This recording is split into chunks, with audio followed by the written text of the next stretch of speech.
عاملين ايه؟ اهلا بيكم في فيديو جديد، وفيديو النهارده مختلف تماما عشان احنا بنصور من اجمل شاطئ في اسكندريه، شاطئ ميامي.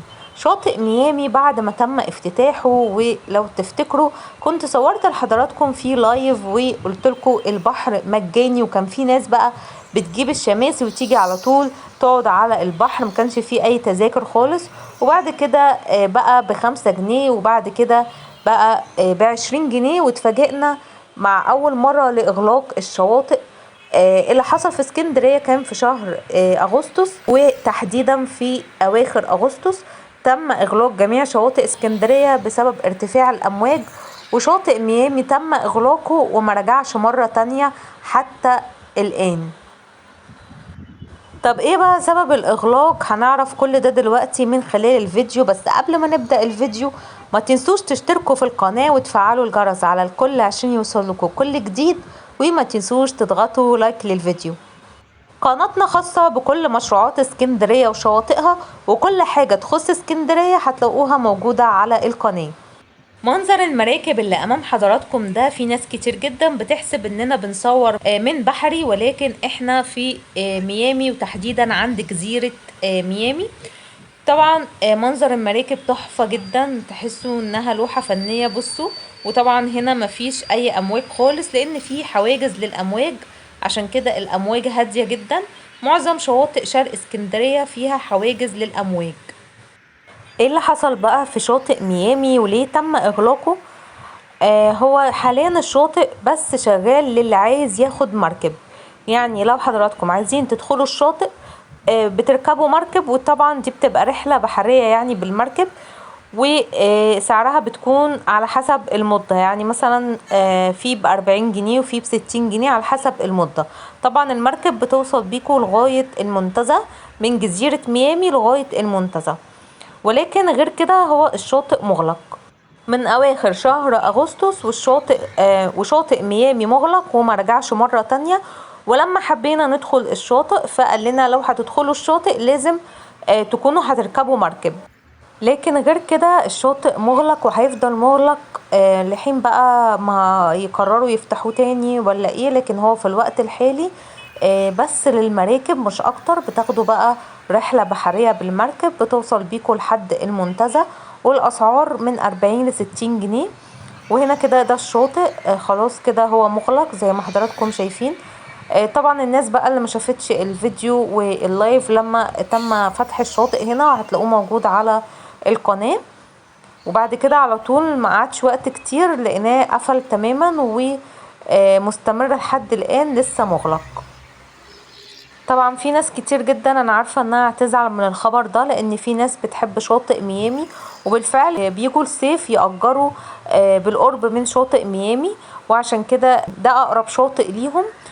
ولكن للأسف هو الشاطئ مغلق. مش عارفين بقى الصيف اللي جاي هيكون موجود معانا ولا لأ، بس احنا طبعا متابعين مع حضراتكم، وكل حاجة زي ما قلنا بتخص اسكندرية هتلاقوها موجودة على القناة. الشاطئ هنا طبعا كان حلو جدا، لان زي ما انتوا شايفين كده في ركود للبحر، مفيش امواج خالص.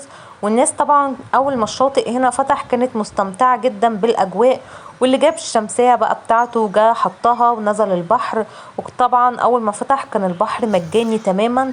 وبعد كده ابتدوا بقى يعملوا اسعار تذاكر للشاطئ هنا، واتفاجئنا كلنا باغلاقه وعدم عودته مرة تانية. شايفين بقى قد ايه البحر صافي ونقي، والمية هادية جدا، مفيش موج اصلا.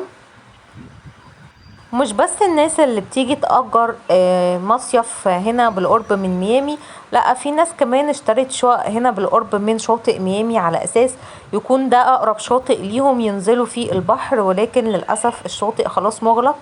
وطبعا يعني خلاص احنا كده رجعنا للمدارس مرة تانية. النفق اللي امام حضراتكم ده نفق خالد ابن الوليد.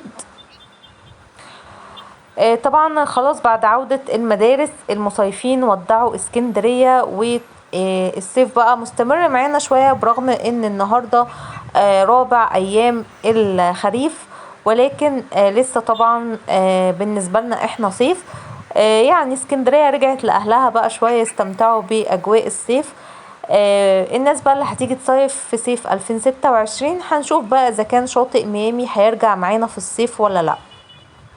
في صيف 2026 هيرجع لنا كمان شواطئ سيدي بشر اللي هي شاطئ ماريا بدل ما كان اسمه شاطئ ميرامار، وشاطئ سيدي بشر بدل ما كان اسمه شاطئ ادوارد خراط. كل الشواطئ دي هتكون معانا في صيف 2026. وطبعا احنا هنا في طريق ميامي قدام شارع خالد ابن الوليد، واللي امامنا ده ممشى 45 اللي شبيه جدا بكوبري استانلي. ما ننساش كمان شواطئ اللي هترجع لنا تاني، في 4 شواطئ طول صيف 2025 كانوا مقفولين، وهو شاطئ اسحاق حلمي وشاطئ ايناس حقي والسرايا وابو هيف. ال4 شواطئ دول طبعا طول صيف 2025 كانوا مقفولين تماما ل طبعا مشروع توسعة كورنيش اسكندرية المرحلة الثانية، واللي خلاص انتهى بنسبة كبيرة جدا، وتم كمان افتتاح كوبري محمد نجيب. وان شاء الله في صيف 2026 كل الشواطئ دي هترجع معانا، واعتقد ان صيف 2026 هيكون شواطئ اخف زحاما. يعني كلنا شفنا الشواطئ البوريفاج تحديدا، ال3 شواطئ كانوا طول صيف 2025 مكتملين العدد، وكان الموضوع صعب جدا، كان زحام بطريقة فظيعة. لو ما شفتوش الفيديوهات هتلاقوها على فكرة موجودة على القناة.